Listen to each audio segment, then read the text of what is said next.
#Audemag, la chronique. Pour en savoir plus sur le dossier du magazine Audemag. Première activité économique de notre département, le tourisme est un acteur majeur du développement de notre territoire audois. Des sites exceptionnels qui participent au rayonnement sur l'ensemble de notre région. Alors le département de l'Aude tend à orienter sa stratégie touristique avec les années pour un modèle plus responsable, plus humain et plus équilibré. Et pour nous parler un peu plus en détail du tourisme audois, nous recevons aujourd'hui Nadine Darson-Beretta qui est directrice de l'ADT de l'Aude. Bonjour. Bonjour. Alors peut-être que vous pouvez commencer par nous présenter l'ADT, l'agence de développement touristique de l'Aude. En quoi est-ce que consiste votre service? Comment il a été créé? Quelles sont ses missions dans notre quotidien? D'accord. L'agence de développement touristique est une association loi 1901 qui relève du conseil départemental de l'Aude. Nous sommes leur entité en charge de la filière touristique.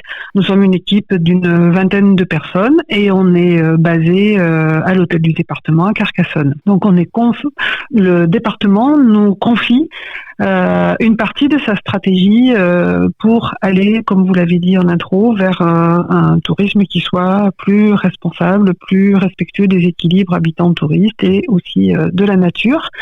Ce qui fait qu'on a différentes actions à mener tout au long de l'année dans ce sens-là.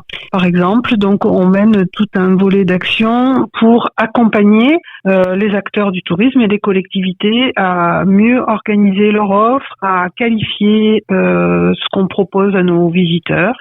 Je peux donner des exemples comme le déploiement d'accueil vélo. C'est un label national qui permet d'identifier des acteurs sur le terrain, hébergeurs, prestataires d'activités, sites de visite, à s'équiper et s'organiser pour bien accueillir nos visiteurs qui découvrent l'Aude à vélo, et il y en a de plus en plus parce qu'on est bien doté dans l'Aude avec plein de grands itinéraires. On déploie aussi, par exemple, des critères de qualification autour de tourisme et handicap, parce que pour nous, c'est vraiment important de montrer qu'on propose des activités ou des pratiques à tout public, que ce soit des personnes valides ou des personnes à mobilité réduite ou avec d'autres handicaps et qui peuvent accéder à un maximum d'offres. Donc là, c'est un axe vraiment important de notre stratégie pour un tourisme inclusif. On disait en introduction, le tourisme change, il évolue énormément en ce moment. Selon vous, à quoi ressembleront nos vacances dans l'Aude dans 5 ans, dans 10 ans, dans 15 ans? Quels vont être les changements majeurs que vous, de votre position un peu privilégiée, vous pouvez observer? Elle est difficile, votre question, mais on se la pose tous les jours parce qu'elle est très pertinente et on voit bien à quel point la filière touristique est complètement reliée à l'actualité. Les visiteurs sont sensibles aux engagements qu'on peut avoir pour valoriser notre économie, notre modèle économique et montrer qu'on a toutes les ressources. Et dans l'Aude, en plus, on a vraiment toutes les ressources disponibles. Enfin, c'est un concentré de tout ce qu'on peut proposer. Donc il y a ce côté-là, il y a aussi une sensibilité de plus en plus forte à l'impact environnemental et donc à ceux qui le prennent en compte, qui le proposent. On voit aussi qu'on a des clientèles plus jeunes, des grandes villes qui n'ont plus de voiture et qui donc se déplacent avec les transports en commun. Donc ça pose aussi la question de comment on va organiser la mobilité et permettre d'accéder à toute cette offre qui aujourd'hui n'est pas accessible autrement qu'en voiture. Donc le schéma voiture est bien sûr très présent et on continue à promouvoir au maximum toutes nos offres. Je pense aussi que l'aspect géopolitique à terme va amener à recentrer un peu les fréquentations à l'échelle continentale. Mais ce que je veux souligner, c'est que sur le terrain, les professionnels ils sont vraiment déjà engagés dans tous ces enjeux et on a une offre qui évolue bien et qui répond à ces évolutions du marché. Vous parliez tout à l'heure de logo, de label, de toutes ces choses apposées sur certains circuits du département. Il y en a un qui est particulièrement important dans notre département, c'est l'Aude Lame Sud. Est-ce que vous pouvez nous parler un petit peu de cette marque, de ce qui se cache derrière? Oui, l'Aude Lame Sud, c'est le récit qu'on veut porter aujourd'hui de l'Aude. Il vient prendre le relais d'un récit précédent qui était très centré sur notre histoire lointaine.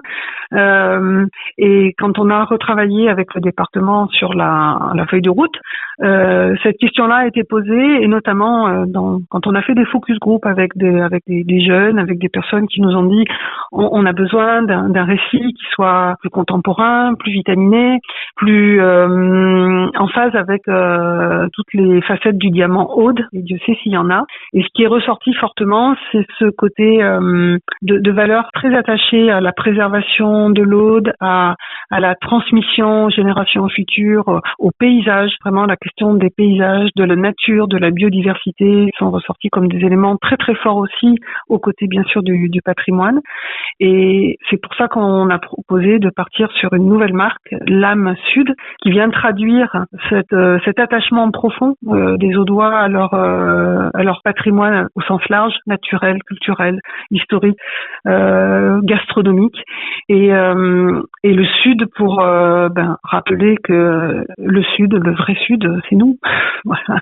Donc ça nous a amené à retravailler complètement notre façon de décrire l'Aude. On a fait des nouveaux reportages photos pour amener une nouvelle façon aussi de voir des paysages, des activités, des habitants, de toute cette vie quotidienne, et d'amener une couleur un peu différente, plus contemporaine et plus large, qui permettent à des pans entiers de l'activité, le vélo, la rando, le no-tourisme, voilà, d'être davantage visible. Eh bien, merci beaucoup Nadine Darson-Beretta d'être venue nous présenter un petit peu l'ADT, et bien évidemment toutes ces informations sont à retrouver sur le site internet dont vous nous parliez tout à l'heure, audetourisme.com. Merci encore d'avoir été disponible avec nous. Avec grand plaisir, merci à vous de l'intérêt que vous portez à notre action. #AudeMag, la chronique. À retrouver sur les antennes de Contact FM, Radio Balade, Radio Marseillette, Radio Lingodoc Narbonneau, RCF Pays d'Aude, en partenariat avec le département de l'Aude.